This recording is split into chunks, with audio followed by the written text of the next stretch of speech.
Hello everyone, आप लोग कैसे हो। मैं आशा करती हूँ कि आप लोग अच्छे होंगे।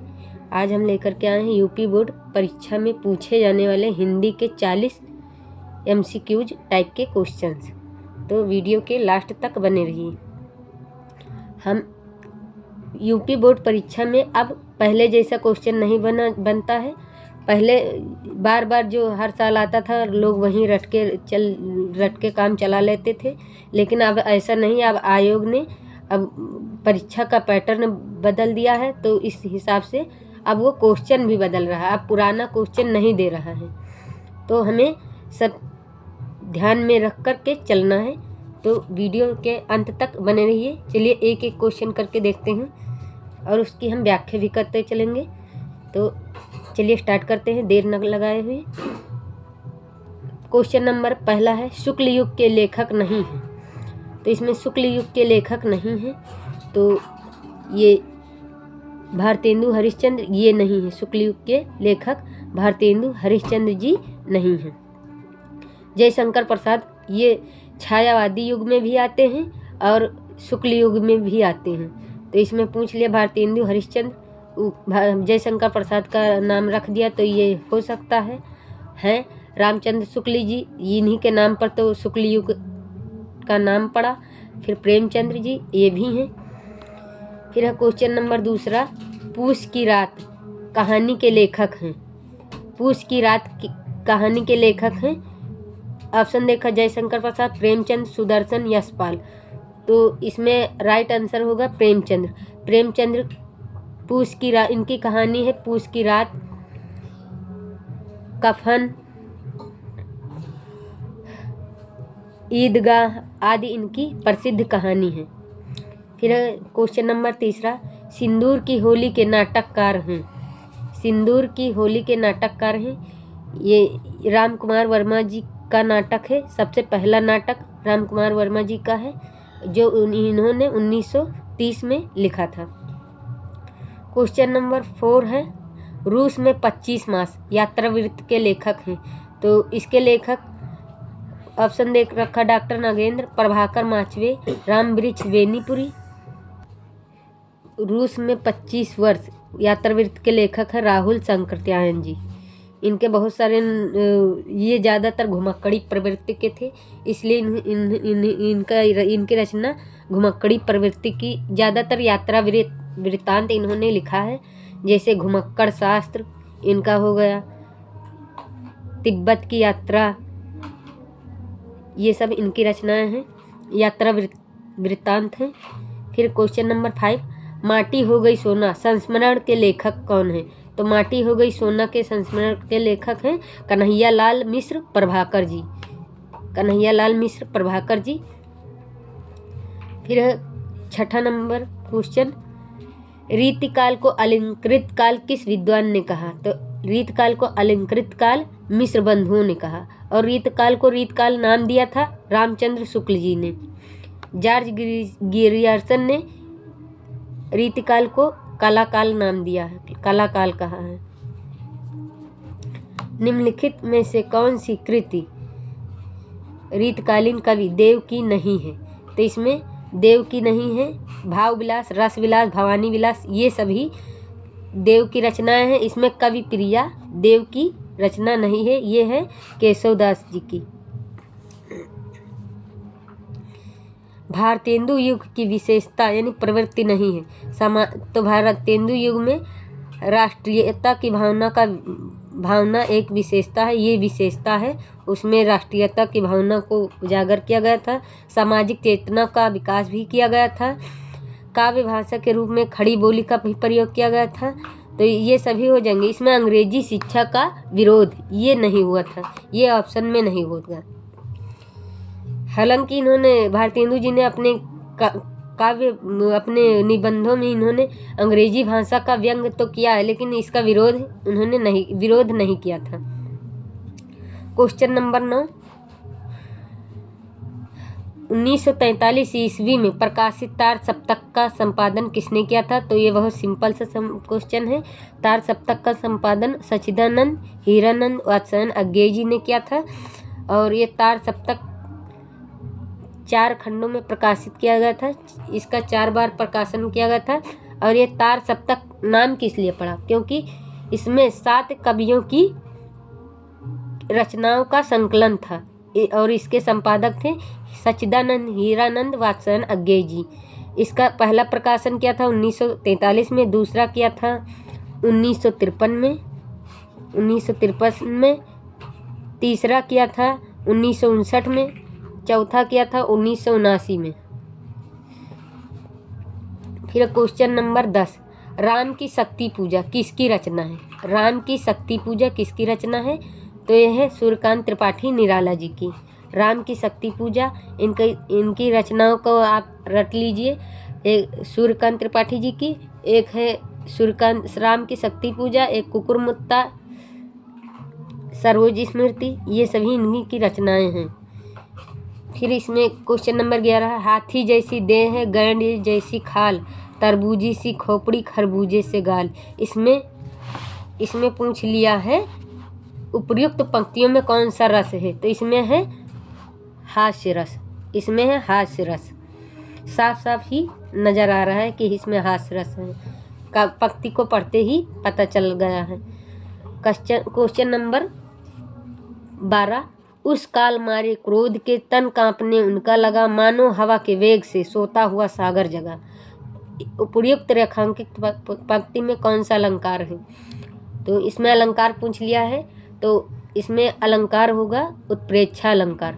जहाँ मानो, जानो, मनो ये सब शब्द आ जाए वहाँ पर आप तुरंत समझ लीजिएगा कि यहाँ पर उत्प्रेक्षा अलंकार है।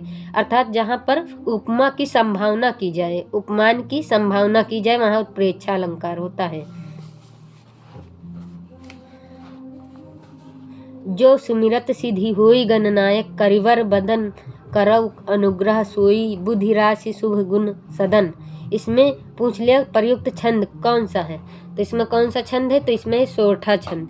इसमें कौन सा छंद है? तो इसमें है सोरठा छंद। सोरठा छंद में पहले और तीसरे चरण में पहले और तीसरे चरण में 11-11 मात्राएं होती हैं और दूसरे और चौथे चरण में 13-13 मात्राएं होती हैं। ये सोरठा दोहा का उल्टा होता है। दोहा में पहले और तीसरे चरण में 13-13 मात्राएं, दूसरे और चौथे चरण में 11-11 मात्राएं होती हैं। और दोहा का उदाहरण है रघुवर विमल दोहा में बहुत सारे दोहा आते, जैसे कबीर दास जी के कोई सा भी दोहा ले लीजिए, वो दोहा में ये विशेषताएं होती हैं। यानी दोहा सोरठा का उल्टा होता है और सोरठा दोहा का उल्टा होता है, ये विपरीत है। फिर क्वेश्चन नंबर 14 है, निम्नलिखित शब्दों में किस शब्द में अनुपसर्ग का प्रयोग नहीं हुआ है? तो इसमें पूछ लिया अनुपसर्ग का प्रयोग नहीं हुआ। तो अनुकरण में अनु का प्रयोग हुआ है। अनुशासन, शासन में साफ साफ पता चल रहा है अनु का प्रयोग हुआ है। अनुत्तीर्ण में फिर अनुवाद में भी अनु का प्रयोग किया गया है। इसमें राइट आंसर होगा अनुत्तीर्ण। समझो उत्तीर्ण ऐसे लिखा जाता है, तो इसमें होगा अनुत्तीर्ण। तो ये राइट आंसर हो जाएगा अनुत्तीर्ण। इसमें अनु उपसर्ग का प्रयोग नहीं हुआ, इसमें अनु उपसर्ग का प्रयोग हुआ है, अन। फिर क्वेश्चन नंबर 15 यानी 15, नीलकंठ समस्त पद में प्रयुक्त समास है। तो नीलकंठ में कौन सा समास है यही पूछ लिया है। तो इसमें बहुब्रीहि समास है। इसमें कौन सा समास है? बहुब्रीहि समास। बहुब्रीहि समास में वही होता है जैसे दोनों पद मिल करके कोई विशेष यानी तीसरा पद धारण करें, तो तीसरा अर्थ निकाले, तो वहाँ पर बहुब्रीहि समास होता है। जैसे नीलकंठ, नीला है कंठ जिसका, ये अर्थात भगवान शिव जी को बता रहा है, यानी तीसरे को। और नीलकंठ वैसे मोर को भी कहते हैं, मोर का भी पर्यायवाची है, लेकिन यहाँ पर नीलकंठ यानी नीलकंठ में बहुब्रीहि समास होगा। यानी नीलकंठ यहाँ पर अव्ययी भाव समास भी हो सकता था, लेकिन यहाँ पर नहीं होगा, क्योंकि जब अव्ययी भाव, जब बहुब्रीहि नहीं होता तब यहाँ पर अव्ययी भाव लगा देते। लेकिन यहाँ पर बहुब्रीहि दिया है तो बहुब्रीहि सर्वे सर्वा है, तो इसलिए राइट आंसर बी होगा। बादल का पर्यायवाची शब्द नहीं है, तो बादल का पर्यायवाची शब्द नहीं है, तो इसमें नीरद, अम्बुद, जलद, जलज ये सभी हैं बादल के पर्यायवाची, लेकिन जलज नहीं। जलज किसका पर्यायवाची है? ये कमल का पर्यायवाची शब्द है। क्वेश्चन नंबर 17, युष्मद तुम सर्वनाम शब्द का तृतीय एक वचन रूप है, तो इसका एक वचन रूप है त्वा, त्वया, इसका एक वचन रूप है त्वया, राइट आंसर बी होगा। 18 नंबर क्वेश्चन है, आंधी आई और हम घर भागने लगे, रचना के आधार पर इस वाक्य का प्रकार है, तो इस वाक्य का प्रकार क्या है? सरल वाक्य नहीं, सरल नहीं है, और लगा है, तो इसलिए ये सरल नहीं होगा। संयुक्त वाक्य, संयुक्त वाक्य भी नहीं होगा, क्योंकि संयुक्त वाक्य में दो वाक्य अलग अलग होते हैं, उनको एक में जोड़ दिया जाता है, यदि या यद्यपि लगा करके, तो वहाँ पर संयुक्त वाक्य हो जाता है। लेकिन यहाँ पर ऐसा नहीं, यहाँ पर केवल और लगा है, तो यहाँ पर ये होगा मिश्र वाक्य। फिर क्वेश्चन नंबर 19, महात्मा बुद्ध ने विश्व को शांति का संदेश दिया, इस वाक्य का वाच्य बताइए, तो इस वाक्य का वाच्य कर्तृवाच्य, कर्मवाच्य, भाववाच्य, तो इसमें होगा भाववाच्य। वह अचानक चला गया, वाक्य में प्रयुक्त अचानक पद का व्याकरणिक परिचय है, तो ये है क्रिया विशेषण, ये है क्रिया विशेषण।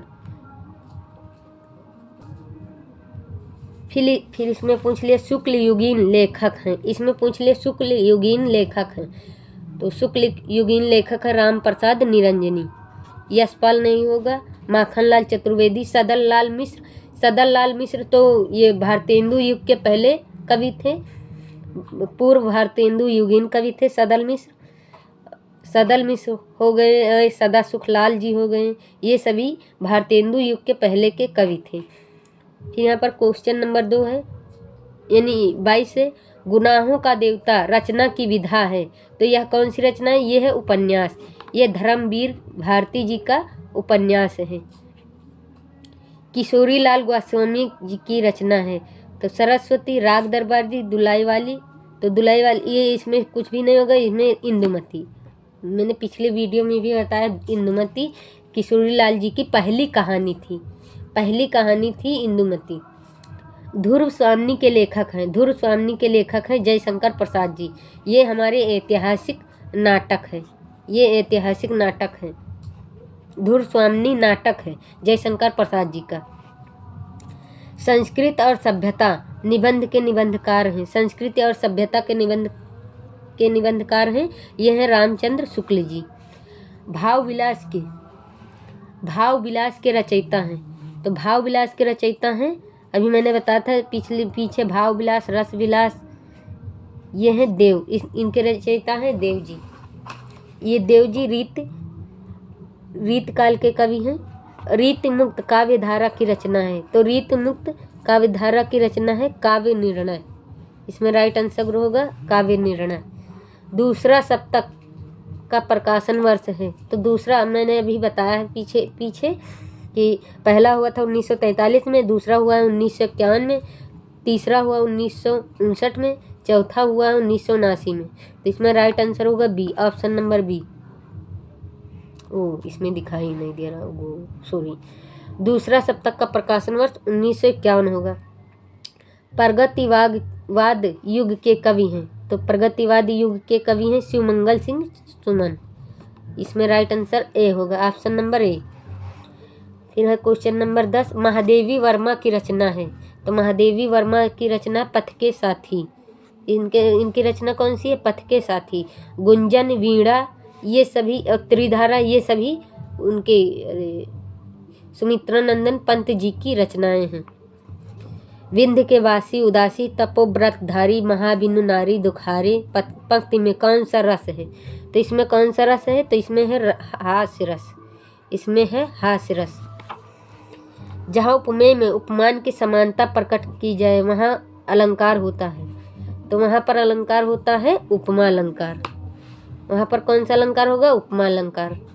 फिर क्वेश्चन नंबर 13, सोठा छंद के दूसरे और चौथे चरण में मात्राएं होती हैं, तो अभी मैंने पीछे बताया था इसमें दूसरे और चौथे चरण में 13-13 मात्राएं होती हैं और पहले और तीसरे चरण में 11-11 मात्राएं होती हैं। और ये दोहा का विपरीत होता है, यानी दोहा का उल्टा होता है। अपव्यय शब्द में उपसर्ग जुड़ा है, तो अपव्यय, व्यय मीन्स खर्च करना, अप मीन्स बचा कर खर्च करना। अप लग गया तो इसका अर्थ होगा अप बचा कर खर्च करना, यानी मतलब से खर्च करना, तो ये होगा अप। यहाँ पर उपसर्ग जुड़ गया है अप। माता पिता में समास है, तो माता पिता में ये ऐसा समास आ जाए तो आपको यहाँ पर ये ध्यान देना है कि यहाँ पर दोनों पद प्रधान हैं, दोनों पद प्रधान हैं। इसमें कोई तीसरा पद नहीं है, न आगे पहला पद, न पूर्व पद, न उत्तर पद, इसमें दोनों पद प्रधान है, तो इसलिए यहाँ पर द्वंद्व समास होगा। द्वंद्व समास की यही एक खासियत बात है। आप यहाँ ये दो दा हैं, इसलिए दोनों पद प्रधान यानी द्वंद्व समास, आप ये ट्रिक अपना सकते हैं।